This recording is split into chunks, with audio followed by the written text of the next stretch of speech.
other, which is, I don't know if it's a little different, but right after you've had a big full dinner like we've had now, I will try to keep this moving pretty fast. It's a pretty good tempo, but please interrupt me if you have any questions. I'm not sure where the jurisdictions enforce the current codes. What I've done is I've tried to take the latest codes and talk about those, because at least it'll give you an idea of where they're going. What I wanted to talk about was essentially when we talk about elevators and sprinklers and fire alarm systems, we're talking about two subjects. One is elevator recall and the other is power shutdown. I wanted to give a little historical background on how we got to where we are today and where we are today code-wise. Look at the specific code sections that impact the interfacing between the various systems, discuss some of the issues, and then kind of take a look at where we're going and what the trend seems to be in industry. First, a couple points to get us kind of sitting at the various code sections. A17 is the safety code for elevators and escalators, and they provide the operational requirements and sequence for the two things we'll talk about. Phase 1, emergency recall operation, and power shutdown, affectionately called shunt trip. A couple definitions. The emergency recall operation is the operation of an elevator where it's automatically or manually recalled to a specific landing, removed from normal service because of activation of firefighter service. And power shutdown is where the mainline elevator power is disconnected from the elevator to eliminate a potential problem as a result of that sprinkler activation in the hoistway or in the elevator machinery. Going back where it all started in 1973 in the supplement of A17, the first recall came about, and the purpose was really to prevent people from using elevators in a fire situation. There were several historical fires that happened.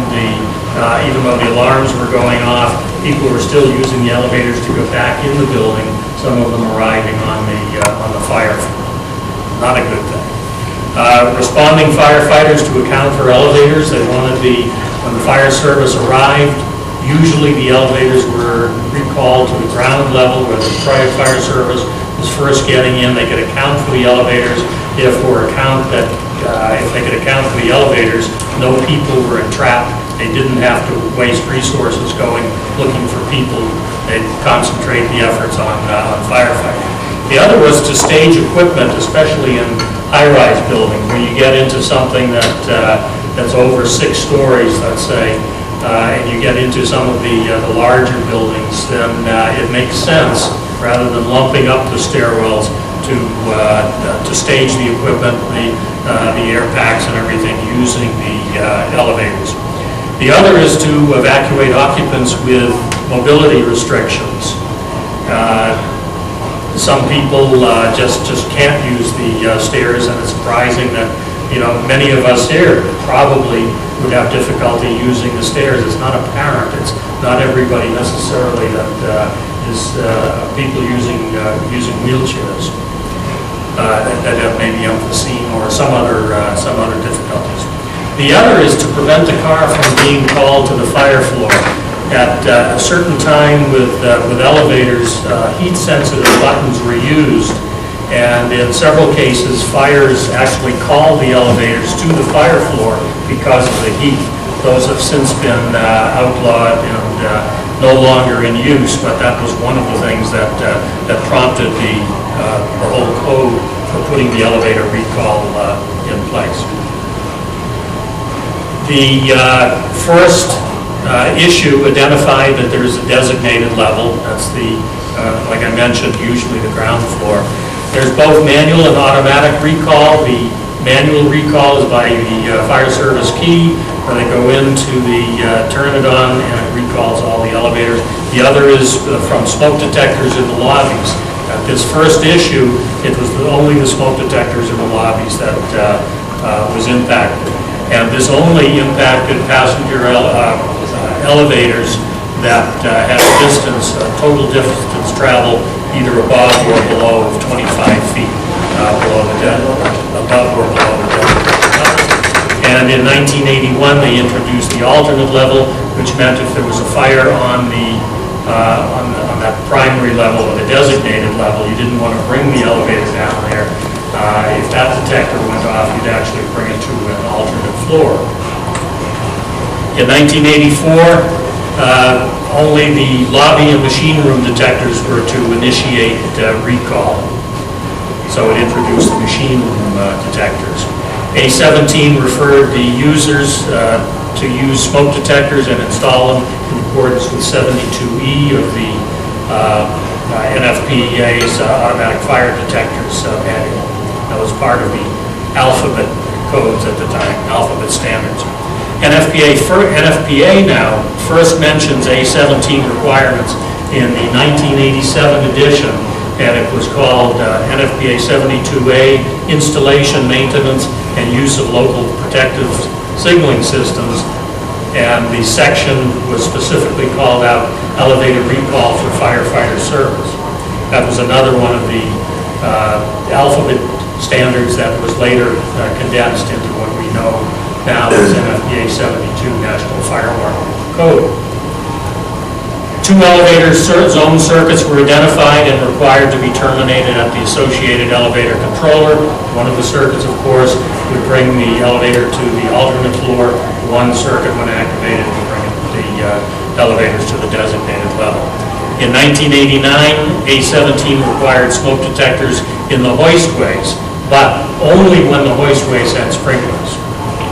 The first detector actuated determines the recall floor. That means that the first detector is what the recall system acted on. If any subsequent detectors went into alarm because you had smoke migration or the fire was spreading, you could get conflicting signals coming in. And it was decided not to have that, so it was whatever detector responded first, that's where the elevator went, either designated or the alternate level of recall. In 1992, the supplement did away with the 25-foot criteria, and it now applies to all automatic elevators regardless of the travel distance.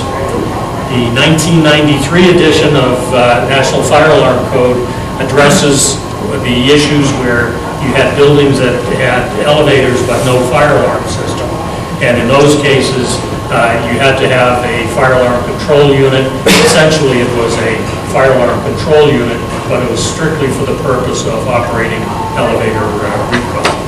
The 1996 edition introduced other fire detection as being permissible if the environment wasn't appropriate for smoke detectors.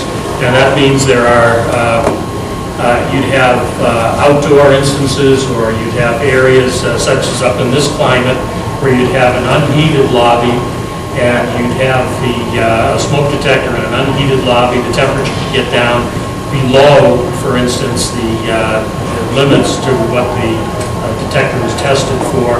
Several things could happen. You could either have nuisance alarms because of that, or it might put the smoke detector to sleep and it might not operate when you wanted it. So in fact, if the environment is not appropriate for a smoke detector, then other detection can be used. Usually that's a heat detector. The third control circuit was added to provide a warning of fire in the hoistway or the elevator machine room. In 2000, the A17 was harmonized with the Canadian B44 elevator code. That was a big effort that took several years to put that together, and it was a fairly good effort. When I say harmonized, they're not exactly. There's still a few things that aren't agreed on, but they're identified, and when we look at the code sections, we'll identify some of those sections. And the 2002 edition of NFPA 72 and the it's not the latest now, but one of the more recent editions of A17 now both address new technology elevators, and it's called machine roomless elevators. And these are elevators where they might not have the traditional elevator machine room that for traction elevators might be up on the penthouse area, and for the hydraulic elevators might be down in the pit area or in around that area. The machine might actually, the driving machine might actually be on the elevator car itself, or it could be in another area maybe, but in the hoistway and driving. So there are a lot of different mechanisms now that are coming into play, and they're starting to affect the codes because of the of rewording and I hate to say it, but some misinterpretation too. And we'll hit on a couple of those things later too.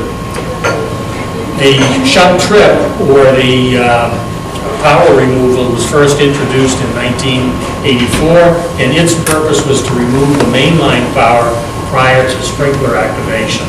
And it was to prevent elevator from moving or operating dangerously. There are a couple things that can happen when water gets on the elevator system.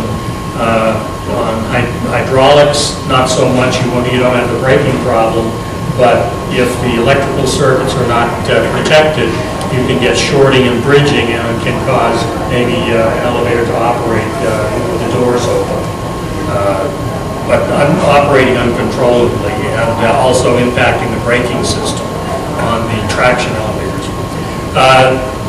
Important to note that the requirement does not include, when we say power removal, it doesn't include those things that are in the car, such as lighting for the car, ventilation for the car, any kind of communication, pit receptacles and lights. This is the driving mechanism for the elevator.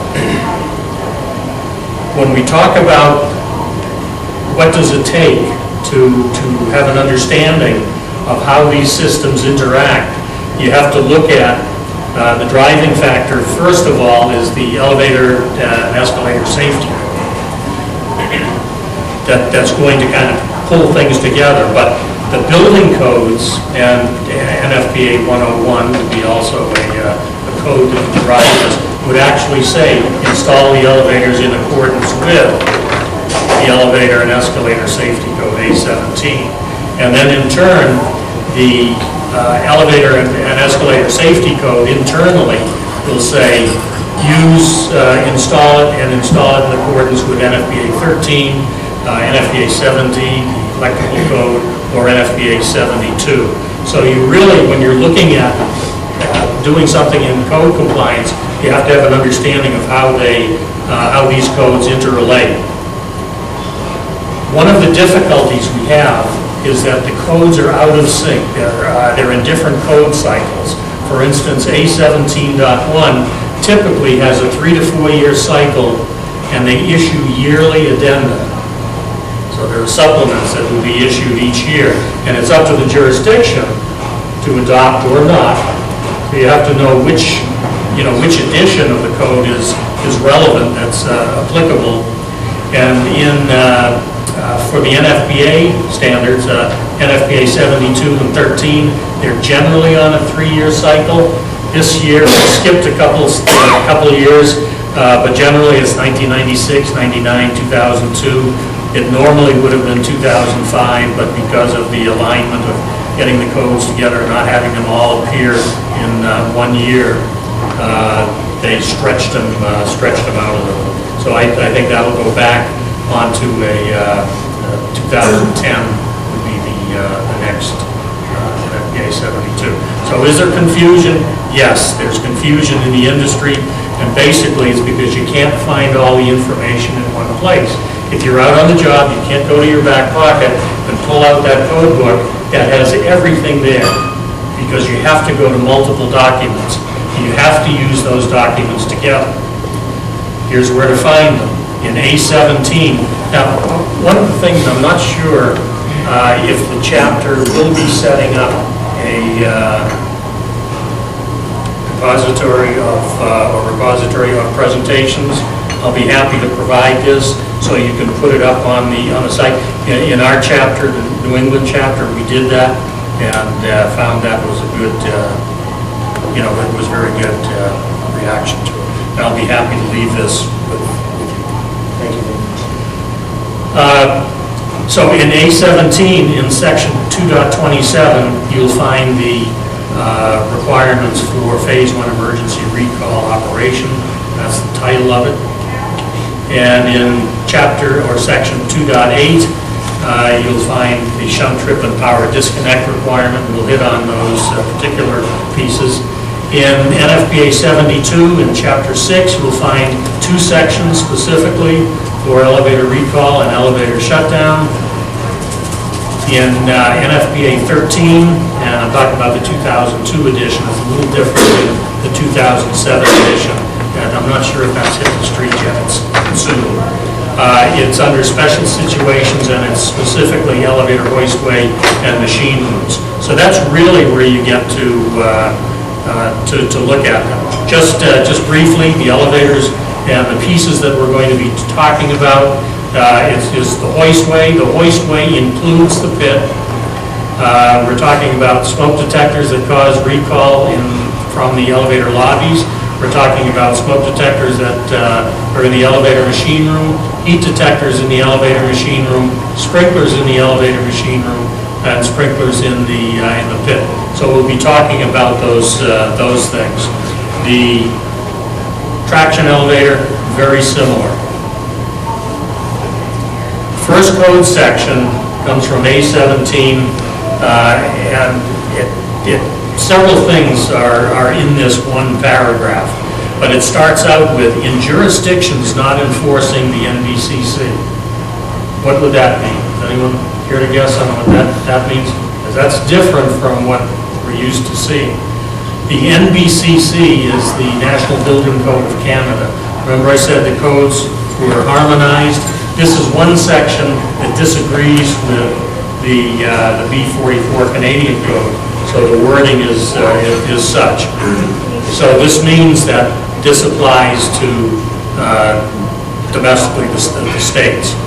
So it says fire alarm initiating devices used to initiate phase 1 recall operation shall be installed in conformance with the requirements of NFPA 72. So that's the charging document that says now you have to go to NFPA 72 to make sure that these are installed at each of the location in accordance with 72, but they're going to be installed at each floor served by the elevator, in the associated elevator machine room, and in the elevator hoistway when sprinklers are located in those hoistways.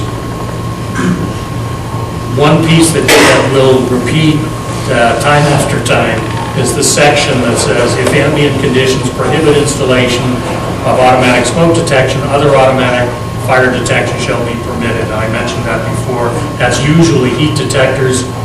72 also points you to why this happens, a little explanatory under special conditions, and that this applies to all smoke detectors, or it really should apply to all initiating devices. Unless specifically designed and listed for the expected conditions, smoke detectors shall not be installed if any of the following ambient conditions exist. And that's typical for those conditions are typical for what NFPA, UL tests the devices. So if they're outside the limitations, they should not be used. System type smoke detectors located in elevator lobbies, hoistways, and elevator machine rooms. Here's the wording that has been added, including machine space, control room, and control space. That's to take into consideration the new elevators that don't have the traditional machine rooms. Shall be connected to the building fire alarm system. So that says all of those devices have to be connected to the fire alarm system. This is the section, I mentioned it before in the historical piece, that points to any building without the fire alarm system but with an elevator has to have control unit and designated as elevator recall control supervisor. This is pointed to say only the elevator Lobby, hoistway, and machine room smoke detectors shall be used to recall elevators to firefighter service. This was done purposely at one time, directed from A17, and the purpose was to keep those devices connected with the actual, anything close to the elevators for the operation that would impact the operation of the elevators. If something went off in the other part of the building that didn't impact the elevators, well, there's no sense taking the elevators out of service. That was the particular thinking at the time.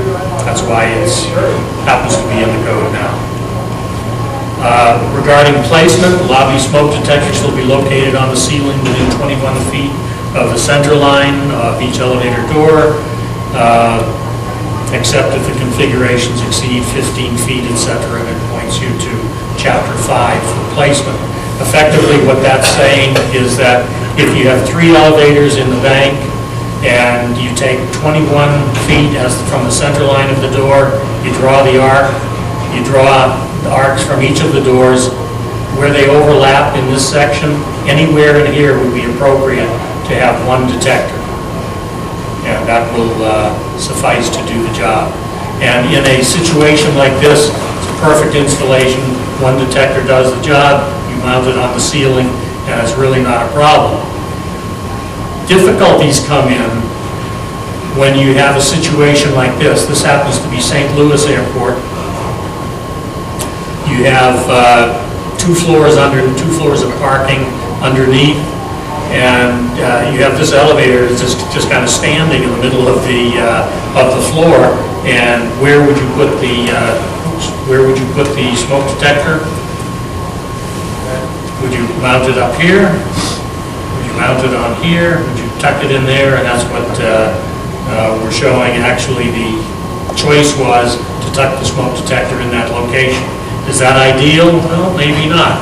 But you have to remember, the intent was to have one smoke detector do the job, not to have all area protection in that whole facility. That was the original intent. Now, the question is, where is the best place to position that detector? The purpose of that detector is to detect smoke. When that door is challenged by fire and smoke, the detector should react to that and immediately cause recall, so no passengers would be allowed to open up onto a fire floor. So will that detector do the job? Probably will. Remember, it's not there for area protection. This is Cincinnati Airport, and this is a little different situation where they mounted the detector sidewall. And the reason they did that is because you go way up, where would you mount this detector? There's not really a good place to mount that. Yes? Sorry, I think in most situations is where authority having jurisdiction should require any initiating device in that room. I mean, by the time you get smoke some of those detectors, you'd never live to get there. That's a good point, and we're in that discussion right now with the code cycle. But remember what we're saying, that, let me back up. If you have smoke up at that top area, you don't have it down at the elevator. Yeah, but where is the smoke coming from that's challenging, might sometimes challenge the elevator? The atmosphere, the elevator opens up with something you can have somewhere. Whether it's 5 feet away, 10 feet away, there's a fire going on. But if it's way high, from the detector industry, I love what you're saying, absolutely. It was a compromise in the, given, and now the question is, well, where do you mount that detector? What's the appropriate place? Well, a couple slides back, the code section began something about the authority having, unless required by the authority having jurisdiction, you'll have a single point detector. Now, why is that in there? Because the authority having jurisdiction will require what I was just talking about. Let's face it, the authority having jurisdiction can do anything. But what should happen realistically is an evaluation, and I'm coming to it, but now that we're here. Go ahead. No, that's good. Realistically, what should happen is an evaluation should be made on these things. And I'm talking about if you're doing strictly by code, where do you do it? The point that we'll get to is an evaluation should be done. And when does that evaluation get done? And I come from the standpoint of installing sprinklers and fire alarm systems and components and not wanting to do them twice. That's my background. So I want to train people to have them do it the right way. And what you brought up is exactly the point that I was going to make later. When you're doing something like this, is to have the inspectional authorities, the authorities having jurisdiction, be part of that design process, so these things get ironed out way up ahead in the process, and not when the technician is down and the last sprinkler is put in, and what they thought was the last smoke detector gets put in, and then someone says it's not acceptable. Believe it or not, we don't hang fruit. Yeah. We didn't go last minute, nothing happened. Right. And when I go around the country and talk like this, there are some jurisdictions that don't work with local people, and there are some that are down to, it's part of their culture, they work all of these things out ahead of time. It's amazing how different it is throughout the country. Thank you.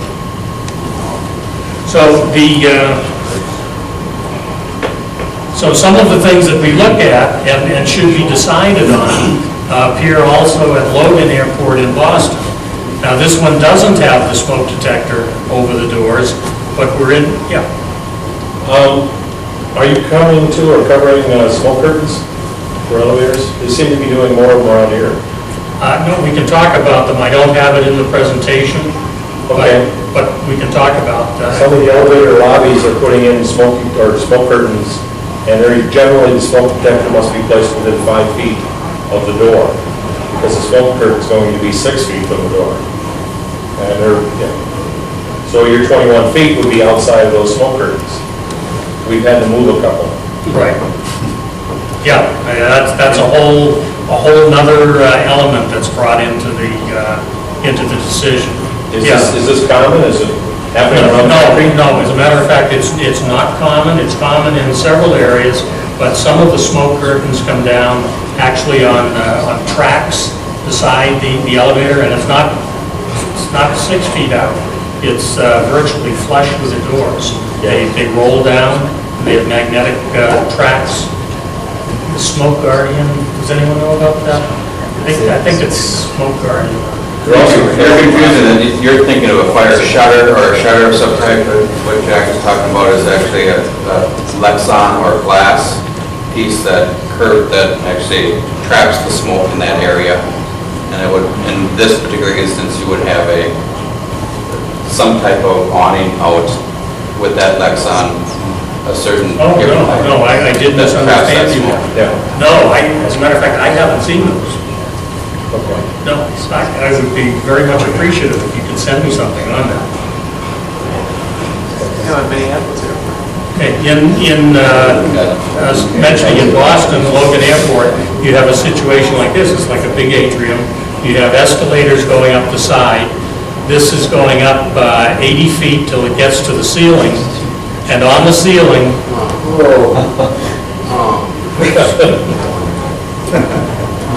now, the technician that has to service that, God bless him.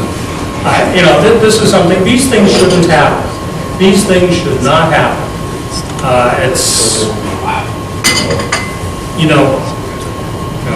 Enough said, I guess it goes to the point that you were saying. These things should be ironed out prior to having the installation go like that.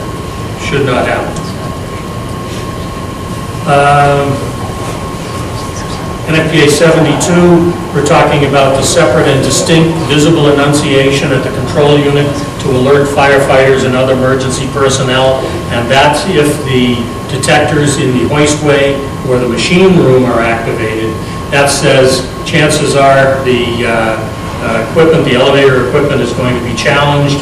Give the alert to the firefighters and emergency personnel that, hey, something's going to be happening. The elevators may be taken away from you. And this is to the distinct visible enunciation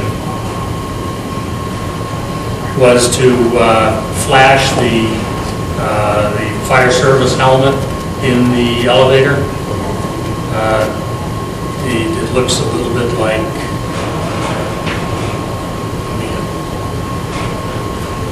it's the elevator, it's about, the indicator is about an inch and a half or so. It could be square, could be just the outline of the helmet. It's usually in the control area. When that starts flashing, that's an indication, flashing, and there's an audible signal that the elevators may not be safe to use because fire is challenging or smoke is challenging, either the controllers, the controls, and if you have shunt trip in the equation, shunt trip may be activating to kill the power from the elevator. So it's to give that advanced warning. This added the minimum of 3 separate elevator control circuits. The circuits are the smoke detector located in the designated elevator recall lobby activates the first elevator control circuit. In addition, the elevator, if the elevator is equipped with both front and rear doors, if the elevator machine room is located at the designated level, the required detectors shall activate the first elevator control circuit also. So any of those instances would operate the first circuit. The detectors on the remaining elevator lobbies actuate the second elevator control circuit. The detectors in the elevator hoistways and machine room activate the third elevator control circuit. And you have something that pictorially looks like this.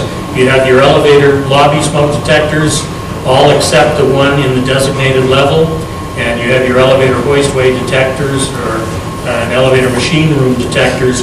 You have your 3 signals that are going to the elevator controller. One to recall to designated level, one to warn the elevator cab, and the other is to recall to the alternate level, and they're tied in pictorially, not wired like this necessarily, but tied in pictorially. So you can see that a signal, when those are activated, any of those would activate circuit 2.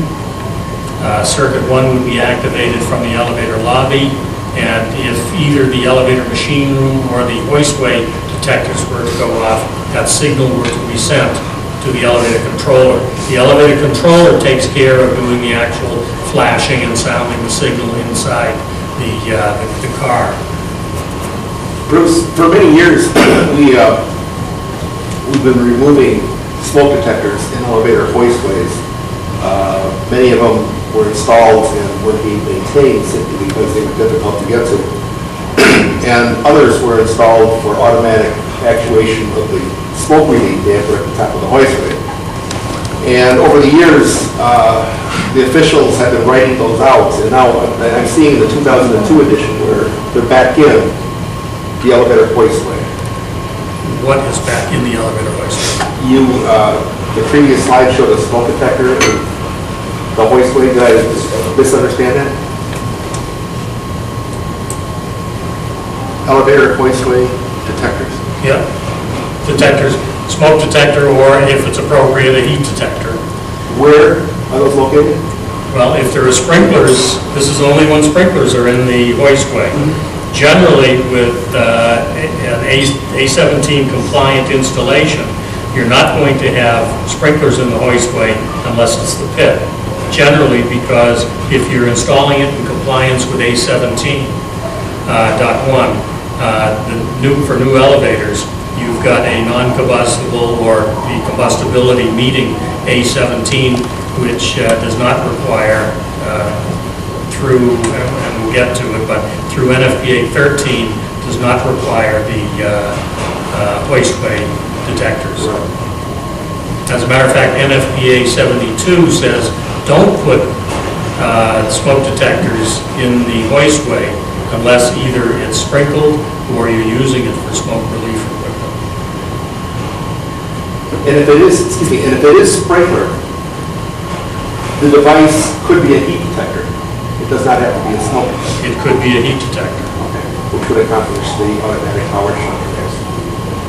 It will accomplish recall, number one.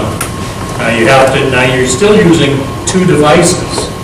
In the case that you indicate, you have to have a device for recall, usually a smoke detector, but if the environment is not appropriate for a smoke detector, a heat detector. Now, the heat detector that you put in there would be different from the heat detector that's going to cause shunt trip. And you would want to have them set at different temperatures, at a different RTI, at something causing a difference, so that the heat detector used for recall activates first and gives the elevator a chance to be recalled before the detector for shunt, causing shunt trip goes on. Plus, this one's at the top of the shaft, is it not? Elevator hoistway detectors, it could be at the top of the shaft, yeah, but it could be in other places in the shaft. It could be in the pit. I don't think I've ever seen a smoke detector in the pit. In some cities, that's what they use because they haven't had any problem with, with false alarms or anything. So it's, again, a local call, but. I'm just curious, what is the thinking on that? Because it's a rated enclosure. It's typically, what, a 2-hour rated enclosure, no combustibles? What are we going to pick up? Wait a minute, what is it? The smoke detector and the hoistway for recall. Well, you want to have recall before the sprinkler goes. You don't want the sprinkler releasing. I understand, but if we have a smoke detector in the elevator lobby, I can understand that being there because of the amount of combustibles at that location. I can understand it in the elevator machine room because of the equipment that's inside that room. There's a fuel load there, so that makes sense to have a smoke detector there. I'm curious why a hoistway. There's no combustibles, it's a rated enclosure. What's going to burn? Are you challenging why there's a sprinkler also? In a way, yeah. Okay.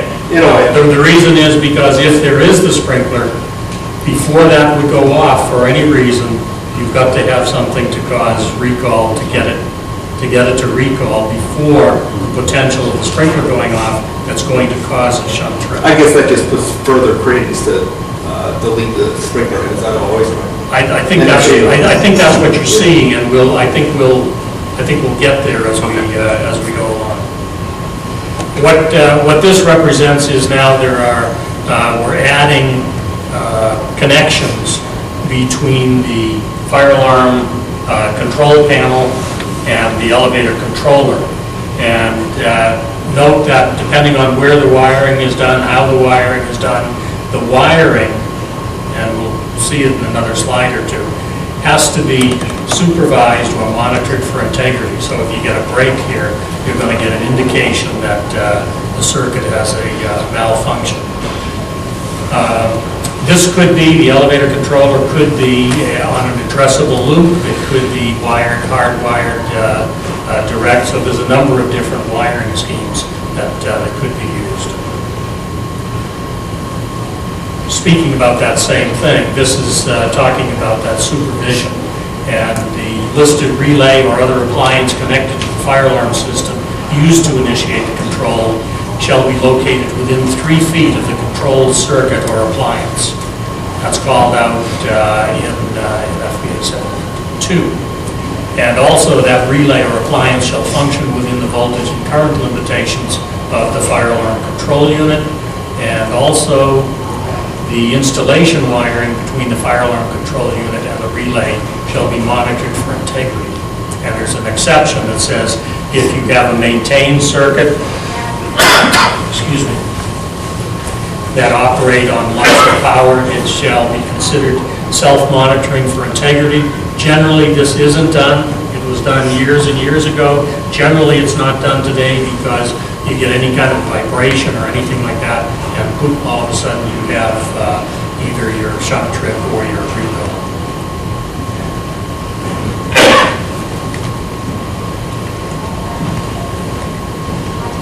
You'll see next to the elevator controller, these happen to be addressable control relays mounted generally within 3 feet, close, maybe a little more than that. NFPA 13 in the special application section talks about now upright or pendant spray sprinklers shall be installed at the top of elevator hoistways. And this, Tom, this is where it starts. It says you've got to do it. What used to be an exception in 1999 became positive code language in the next paragraph. It says the sprinkler required at the top by the previous paragraph shall not be required where the hoistway for passenger elevators is non-combustible and the car enclosure materials meet the requirement of A17. So, if in fact the elevator is installed in accordance with A17.1, which should be the case, then that sprinkler at the top of passenger elevators is not required. Thus, the smoke detector next to it is not required, and thus the heat detector for shunt trip is not required.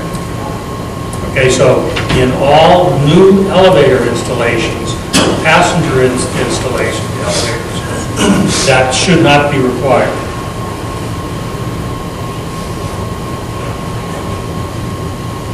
This is all interesting, Bruce, because right now Minnesota still has adopted the 99 edition of 72 and 13. And these are big changes when we adopted 2007. Well, it might be worth something looking at from a performance standpoint too. As I say, this kind of gives you the thought process of how we're getting from here to there. So 2002 says, now we're talking about the sprinklers for the pit. Sidewall spray sprinklers shall not be installed at the bottom of each elevator hoistway, or shall be. So this is telling you have to do it. Not more, but locate them physically, not more than 2 feet above the floor of the pit. This is going to be important later when we come into A17 and the coordination. So this says you have to have it. And the next one, which used to be an exception, says that sprinkler required by the top paragraph shall not be required for enclosed, non-combustible elevator shafts that do not contain combustible hydraulic fluids. Okay, this is kind of a point of contention, and the trend is that sprinklers are going to be put in the pits. And the reason is, when you're talking about the combustible hydraulic fluids, that's under a tremendous amount of pressure. So when you aspirate it or when you get a spray, its ignition is at a lower temperature. So the question is, well, is it combustible at what?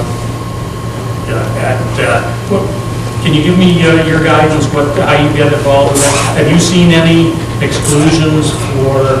Minnesota has not required sprinkler on all elevator equipment now for the next several years. If they're in a 1 hour quote, and now we're including not sprinkling.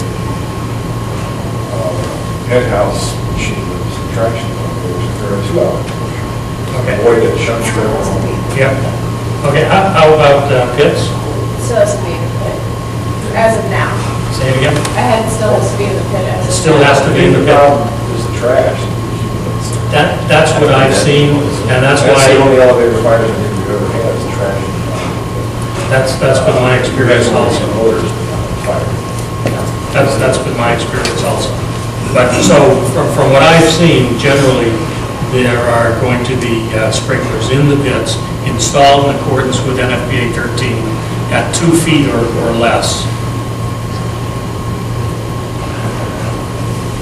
Now to go to A17, and this is the part in A17 that requires the power removal.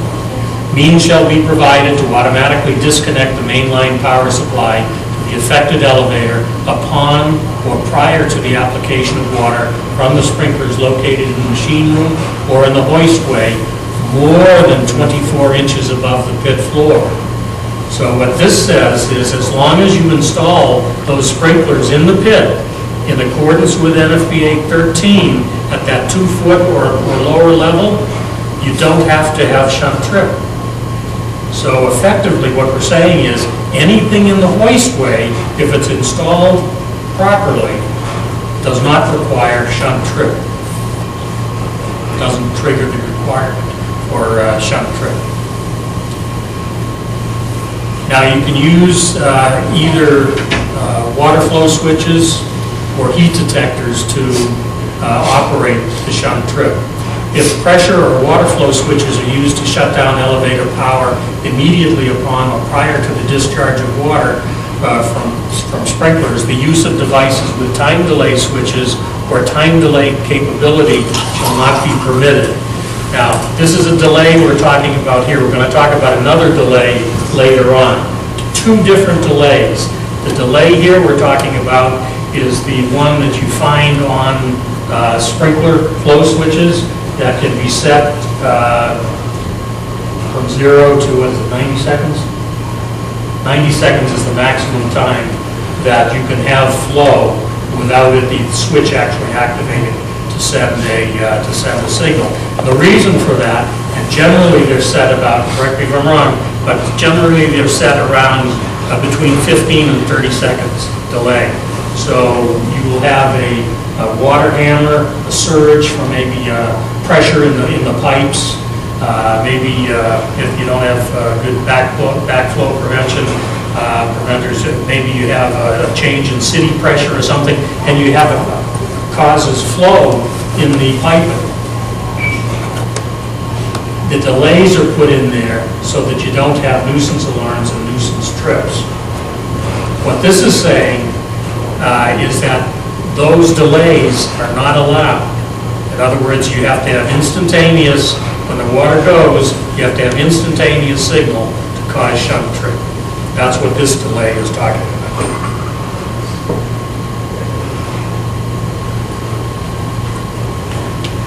Where heat detectors are used to shut down the elevator power prior to the sprinkler operation, the detector shall have both a lower temperature rating and a higher sensitivity compared with the sprinkler.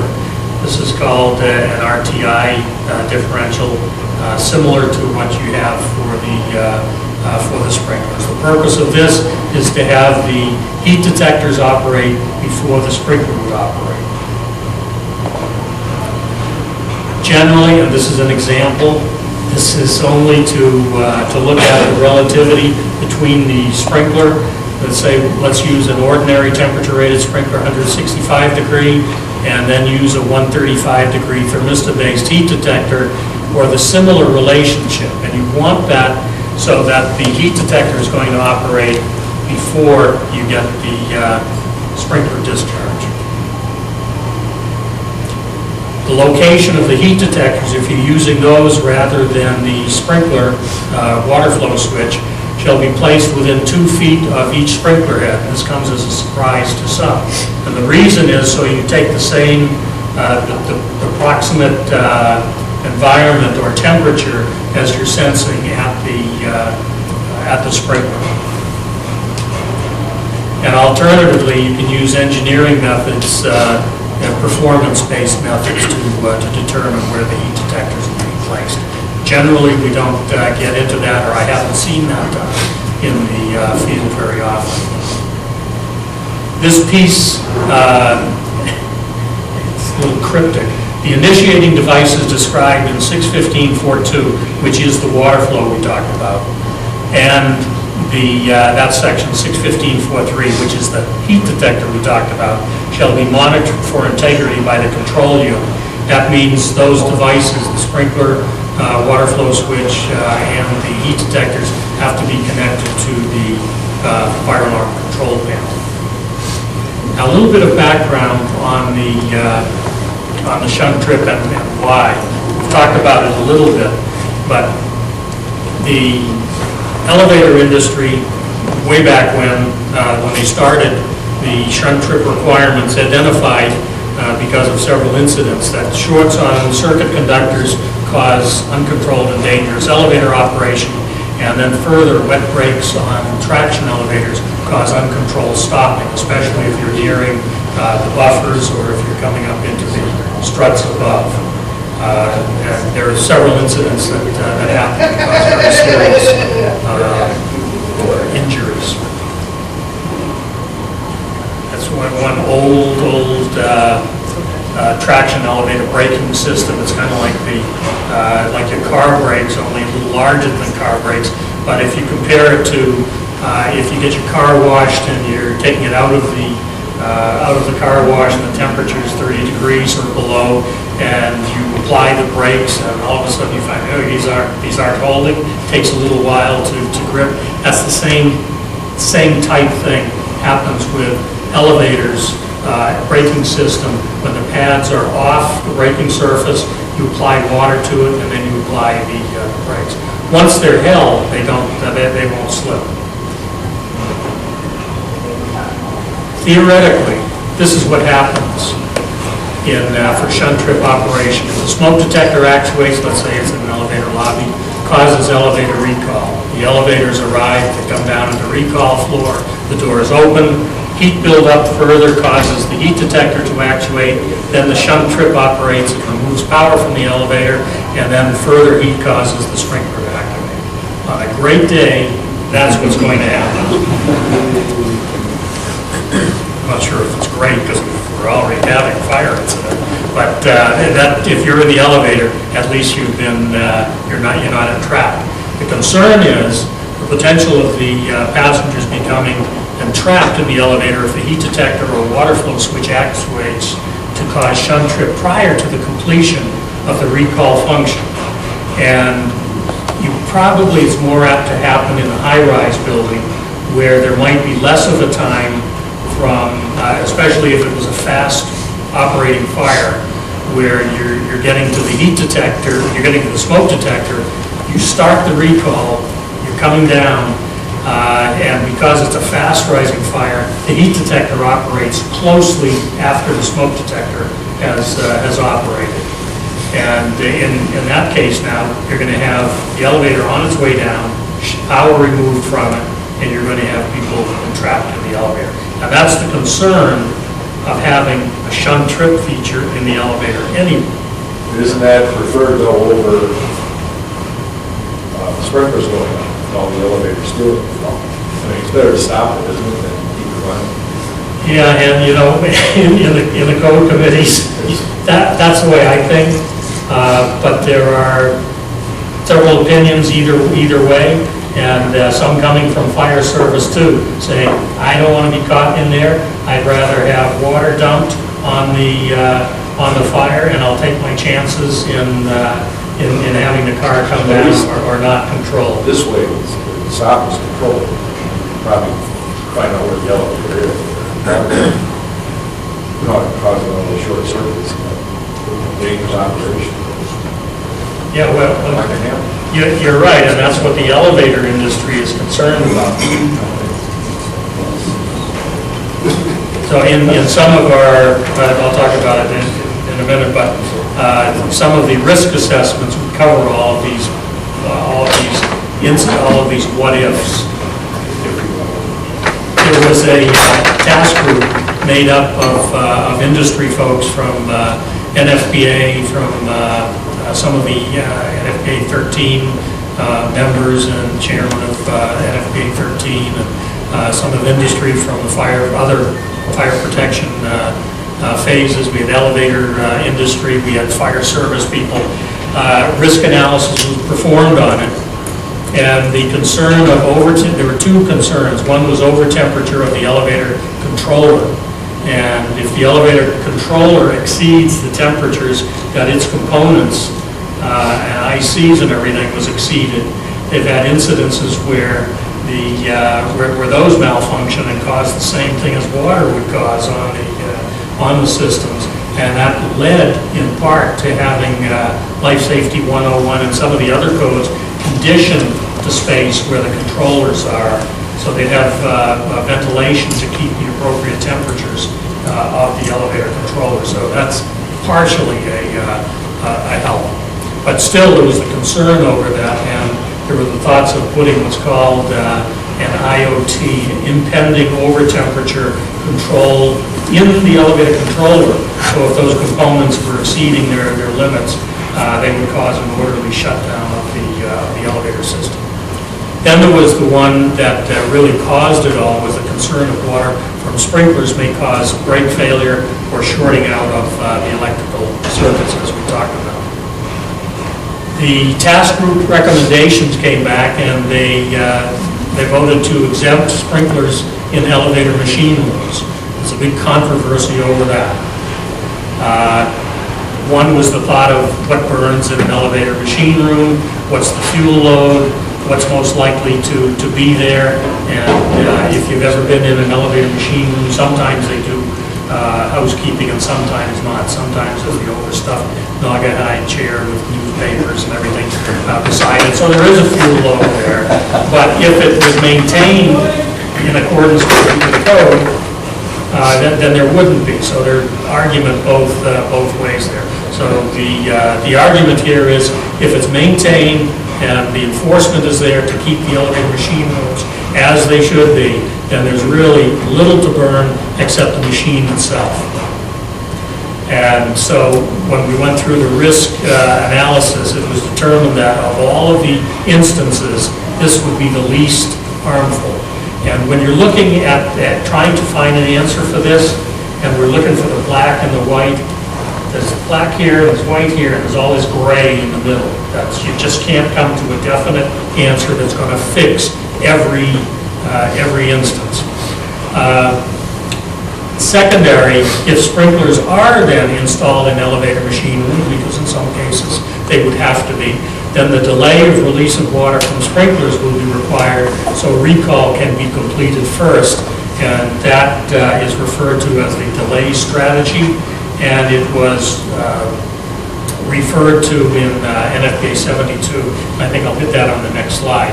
But there was also consideration of the earthquake mode as a strategy, which says, and familiar with the earthquake mode, this is, it's kind of a ring and string, a primitive way in some elevators of determining, let's say in San Francisco, where you're in a high activity area for rumbling earthquakes. And ring and string you have in a high-rise building, the string or wire goes from top to bottom, and there are rings at certain places down the building. And if the counterweights jump the track, or if the building sways enough so that string hits the ring, it causes what's called earthquake mode, and it causes the cars to stop immediately at the next floor. So this was thought of as maybe this is something that should be considered.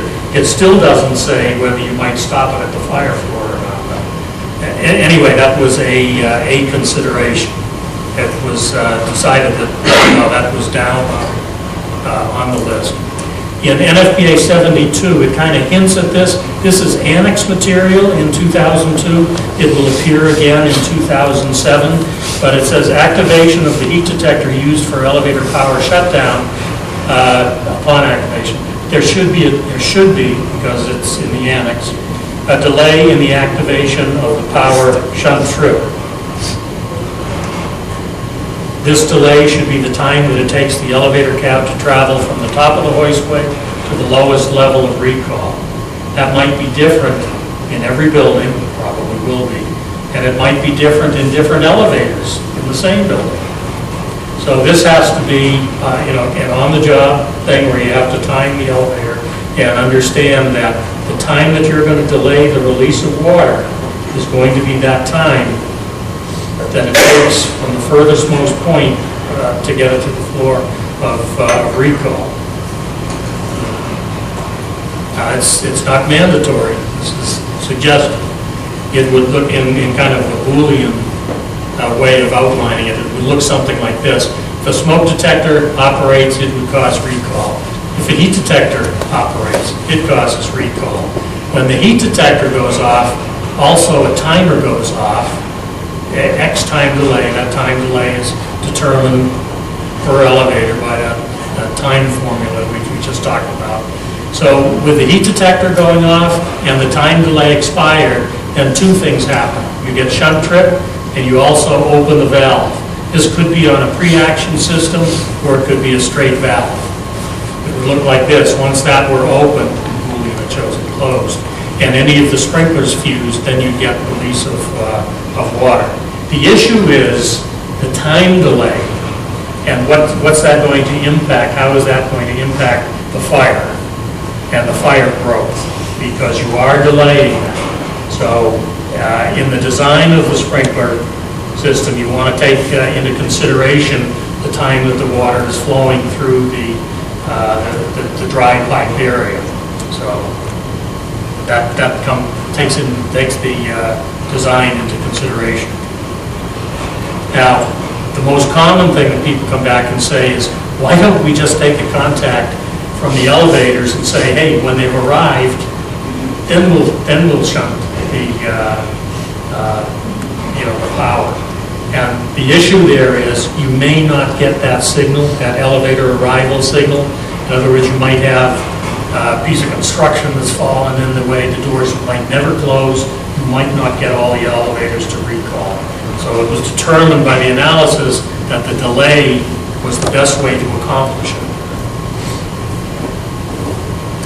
So what has happened now is we've added that another circuit that is to activate the relay that activates the shunt breaker.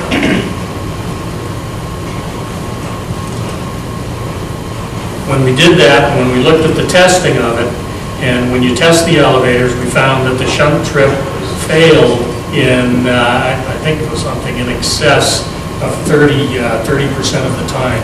We went back and said, why did the shunt trip fail? And it failed because there was no voltage to operate the shunt trip coil.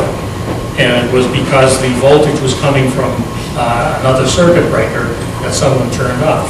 So you never had the power. So NFPA 72 came back and said control circuits to shut down elevator power shall be monitored for presence of operating voltage. Loss of the voltage to the control circuit or the disconnecting means shall cause a supervisory signal to be indicated at the control unit and the required remote enunciators. So now what has happened is another relay has been added in here to monitor the power that's going to operate the shunt trip breaker. And if this relay falls out, this is energized all the time, if it falls out, it causes a supervisory signal back at the fire alarm control panel. Usually you see a couple of relays next to mounted next to the shunt trip breaker. Okay, so in the future, what we're going to be looking at, A17.1, the 2006 edition. Ooh, we should change that. No, that's 2006 edition. And NFPA 72, the 2007 edition.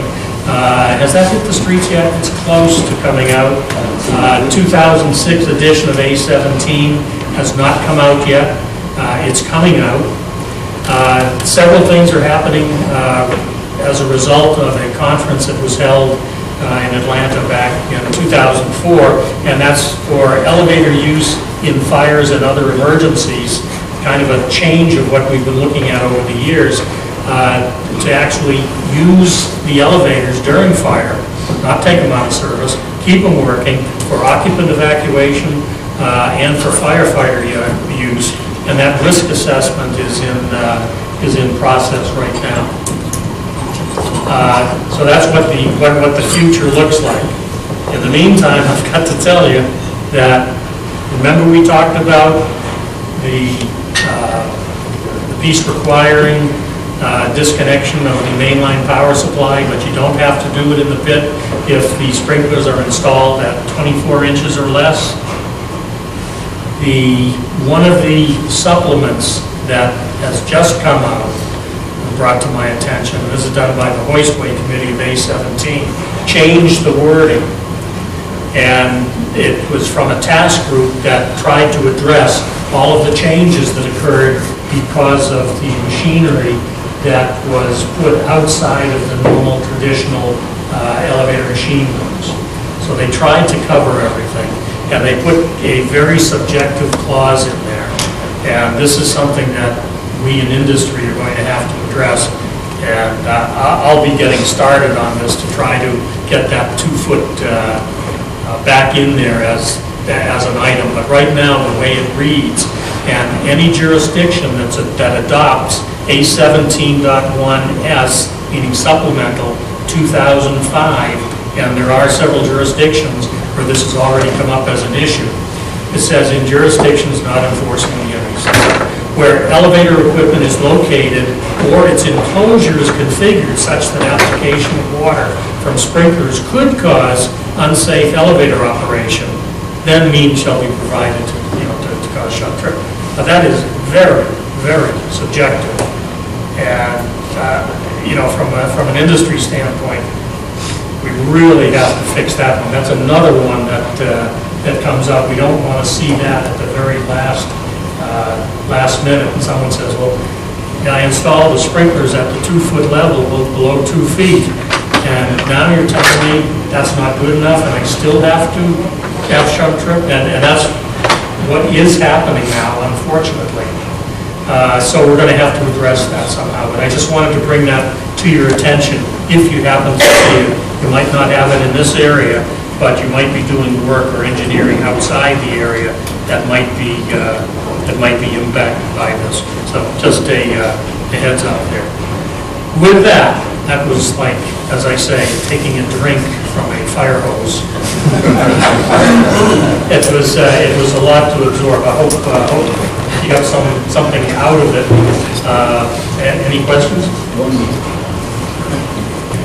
One more question, I guess, about if there is a sprinkler in the elevator pit, then of course the shunt trip would be required to remove power, but you alluded to earlier that you would still require another detector, whether it's a heat or smoke, to provide recall prior to that, correct? Something has to cause recall. It could be a flow switch.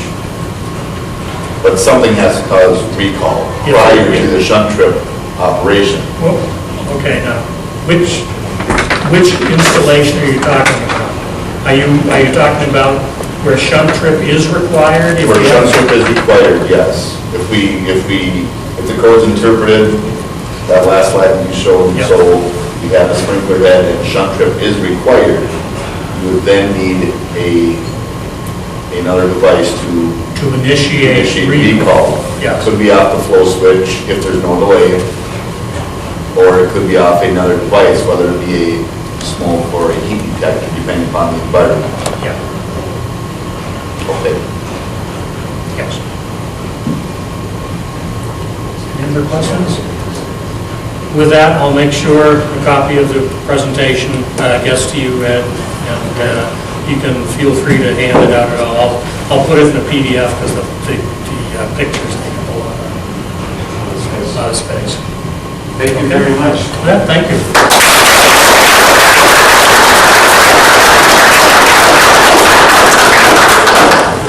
But I'd like to request from everyone that